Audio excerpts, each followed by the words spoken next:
सम्मानित मंच, सभागार में उपस्थित प्राध्यापक बंधु, कर्मचारीगण,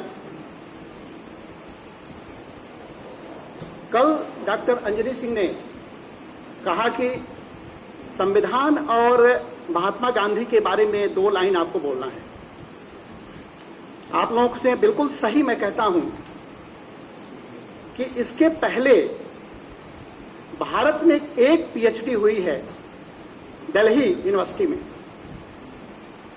और कुछ डिजर्टेशन हुए हैं। उसको मैंने खंगाला, 1-2 जगह बात भी की, क्योंकि डायस से कहना है तो बिल्कुल सटीक बात होनी चाहिए, इसका कहीं उदाहरण भी दिया जा सकता है। भारतीय संविधान की जो यात्रा है वह रेगुलेटिंग एक्ट और पिट्स इंडिया एक्ट से प्रारंभ होती है और पहली बार महात्मा गांधी 1922 में संविधान शब्द के बारे में बोलते हैं। स्वतंत्रता संग्राम के बीच में कभी संविधान के बारे में नहीं बोला और कहते क्या हैं, बड़ा मार्मिक, कि भारत का संविधान ऐसा बनना चाहिए जो देश की सभ्यता, संस्कृति और परंपराओं के आधार पर हो। और ये महत्वपूर्ण बात जब वो कहते हैं तो उनके साथ एक रहने वाले श्रीमान लाल नारायण अग्रवाल उनके साथ रहते थे और उन्होंने पूरा इनके लिटरेचर की स्टडी किया। स्टडी करने के बाद उन्होंने 1945 में, वो डेट मुझे याद नहीं है, मुझे मिला भी नहीं कहीं, 1945 में the Gandhian constitution of free India वो लिखते हैं।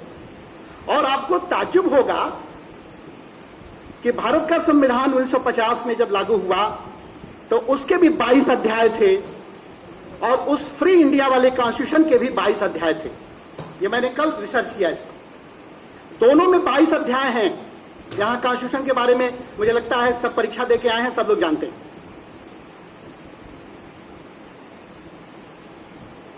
उसमें कई शब्दों का विश्लेषण है, बहुत नटसेल में 60 पेज की वो किताब है।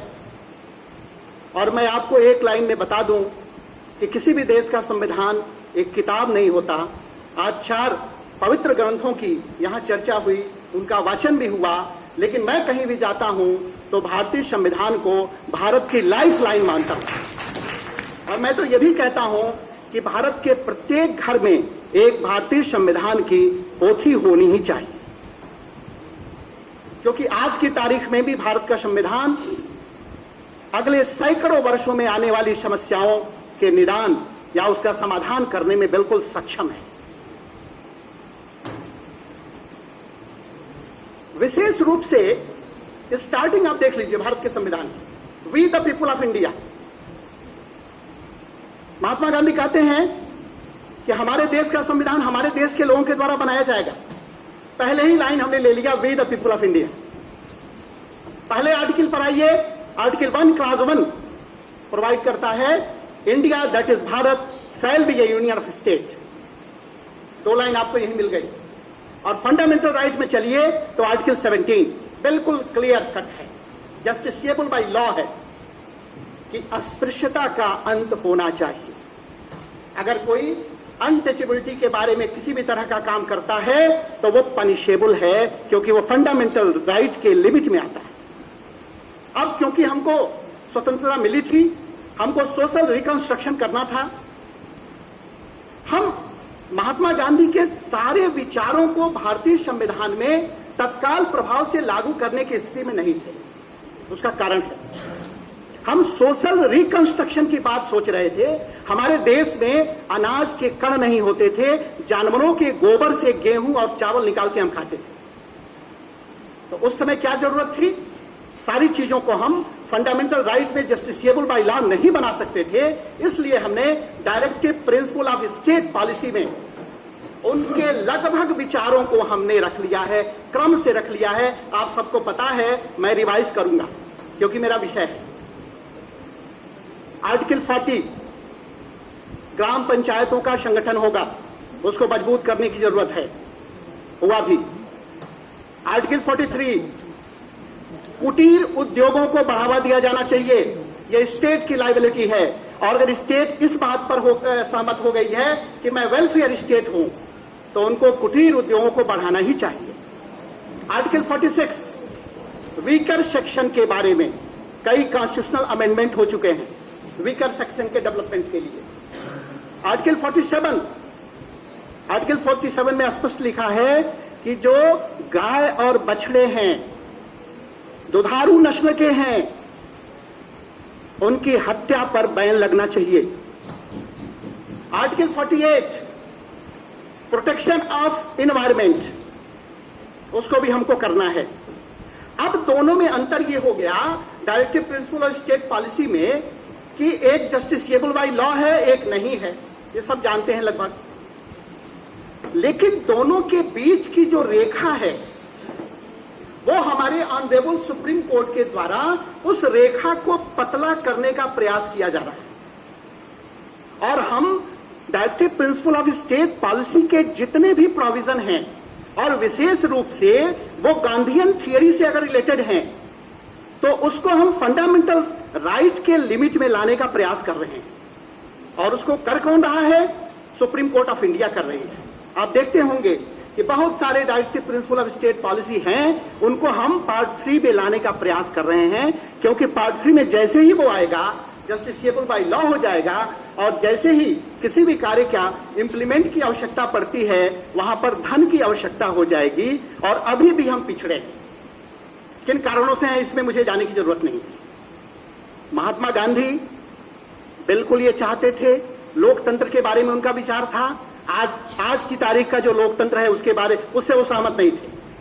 संसद के बारे में उन्होंने कहा था बिल्कुल संसद नर्तकी के रूप में है, वो भी सहमत नहीं थे, उसको हमने अडॉप्ट कर लिया।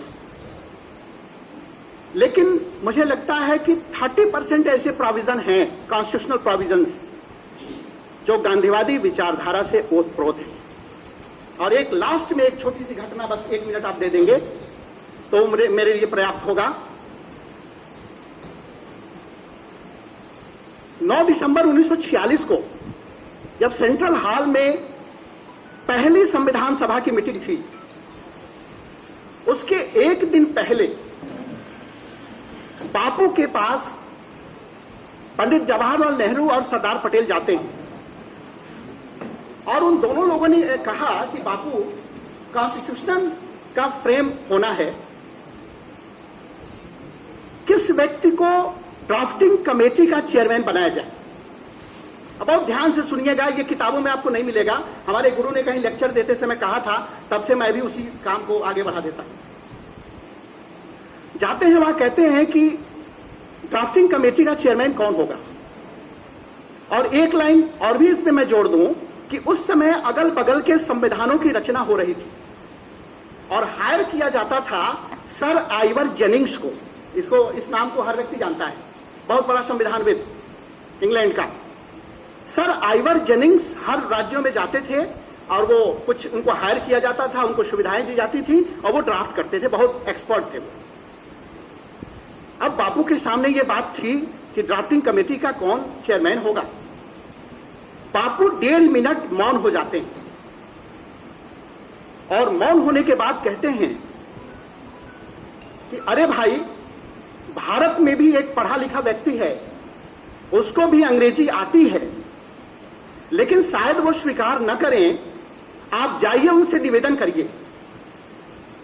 और 1 घंटे के बाद पंडित नेहरू और सरदार पटेल जाते हैं डॉक्टर BR अम्बेडकर के पास, और कहते हैं कि बापू ने आपके पास भेजा है हम लोगों को, आप ड्राफ्टिंग कमेटी का चेयरमैन बनना स्वीकार कर लीजिए, बड़ी कृपा होगी आपकी। ठीक वही स्थिति उनकी भी होती है, क्योंकि बड़े अच्छे संबंध उन लोगों के नहीं हैं, आप जानते नहीं रहे हैं। वो कहते हैं ठीक है,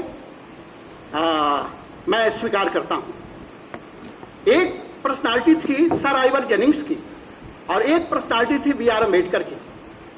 दोनों में अंतर क्या था? एक भारत का था, एक भारत के सभ्यता, संस्कृति और परंपरा से जुड़ा हुआ था, और क्योंकि एक लाइन उन्होंने कह दिया था 1922 में कि किसी भी देश का संविधान वही संविधान श्रेष्ठ हो सकता है जिसमें सभ्यता, संस्कृत और परंपरा को जोड़ा जाएगा। लिहाजा डॉक्टर अंबेडकर से बेहतर कोई एक्सपर्ट हो ही नहीं सकता। इन्हीं शब्द